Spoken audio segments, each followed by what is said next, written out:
the decentralization of education that I briefly touch upon would not just be something that women may benefit from. For all minorities who feel that the education system puts them in a position where they have to defend themselves in front of the state each day, or defend themselves from the state each day in schools, and for teachers who are simultaneously both agents of the state as teachers but also come with personal identities, education is a realm where there's a lot of tension. And we see that over and over again in the headlines. By decentralizing education and giving more control back to the local schools, that may only mean that Atatürk principles aren't as heavily touched upon each day as they have to be now. It might mean that the oath is not said as frequently. But as to how a decentralization policy would be implemented, I think there are many ways to do it, and that for future research and for practitioners, they're probably better situated. But we can also look to the French version of laicism, or laïcité, to show what decentralization might mean, for women at least. Under the French version of laicism, although state-regulated education, women can't, for instance, wear veils when they go to school or headscarves. When they go to private schools, they are able to. So you have Muslim women attending Catholic primary and secondary schools because they're allowed to show their faith through religious symbols at those schools. Under the highly centralized Turkish system now, even private schools aren't, students at private schools even aren't allowed to show religious elements in their dress.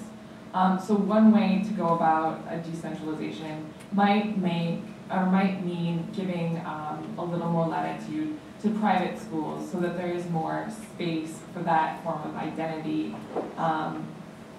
in an area of Turkish education. Yeah. Right. I actually wanted to respond to this question about the difference between laicism and secularism, because I think it is an important issue. It wasn't the topic of my presentation, but I think that Neslihan, your presentation does a good job of marking that difference. This may be a personal theory of mine, but I think that maybe some of the significance of the Justice and Development Party is that the discourse of that party is marking a shift from laicism to a more secular kind of discourse, and I think that Neslihan's presentation maybe demonstrates that. Whether or not this is an American version of secularism or not, probably will have to be. It probably never will be decided, but that's how I see that issue, and I think that's an important issue to mark. As far as the response, I wanted to make two just brief comments. I have not looked at Cousin Karabekir's point, or and there are some very good essays on that. What's particularly interesting about that text is the exact same form of text as the YSOT, this collection of documents that is quoted at length, and so it's a response in form and in content, and so I think that would be interesting to explore more. All right, thank you. I want to steal a couple more minutes from the lunchtime, so we can go for another round and then we'll proceed to the... Yes.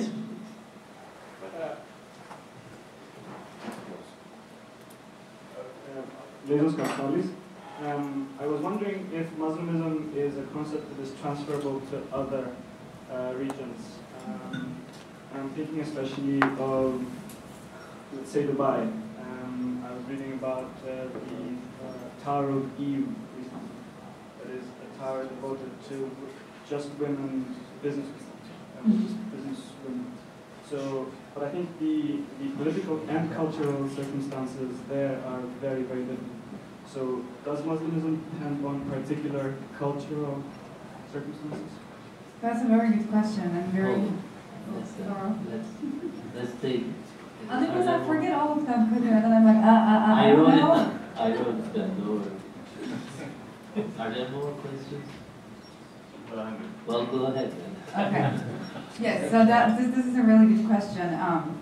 So first of all, and your question has two parts. So for the first part, yes, I think we do observe Muslim-like movements or impulses in other contexts. As I said, in the Western context, that's evangelicalism, Pentecostalism in Latin America. And when we look at the Muslim world, we also do see Muslims-like emergences. I'm not familiar very much with the Dubaian case, but I can say in the face of the democratic uprisings in the Middle East, I think we are seeing demands for movements like, or visions like Muslimism, because when the first risings happened, we all thought that it was about economics. Then we realized, oh, wait a minute, this is a political march where people want democratic states. Then we waited a couple more weeks and we realized, oops, no, it's not even just political, but it's a cultural march. They didn't only want democratic states, they wanted streets, the clean streets that are not littered. They wanted officers who wouldn't be, whom could not be bribed. And interestingly, they also defined that, the clean streets and halting of patronage, as the new piety. Because the young Muslim, in the Atatürk documents, you see that very openly, where they associate this new, this better lives with being, cooperating with piety, while not cooperating with sin and transgression. So this is kind of a Muslimist attitude. You have all these political demands and cultural demands, but it's not the suicide bombing that will get you that better life. So it's not that how am I going to convert this world into an Islamic one by bombing. No, it is about, well, how am I going to appropriate my Muslim living in a secularly designed society without violating modernity?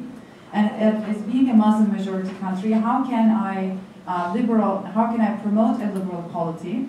How can I be a veiled woman and purchase liposuction, and if I want to, I don't have to, and have a career if I want to, but I don't have to.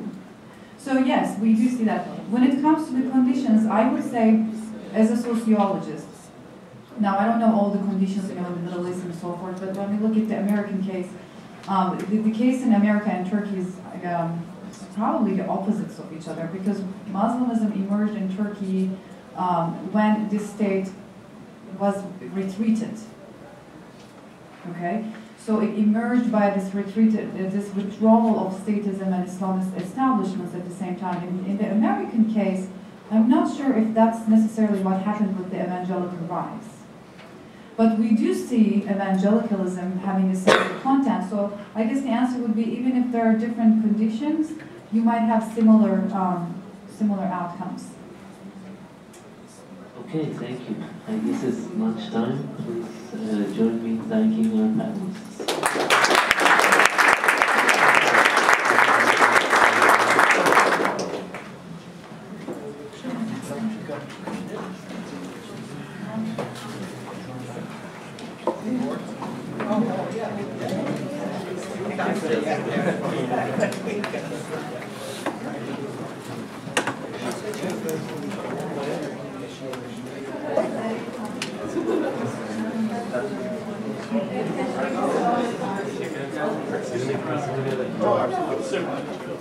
Can't miss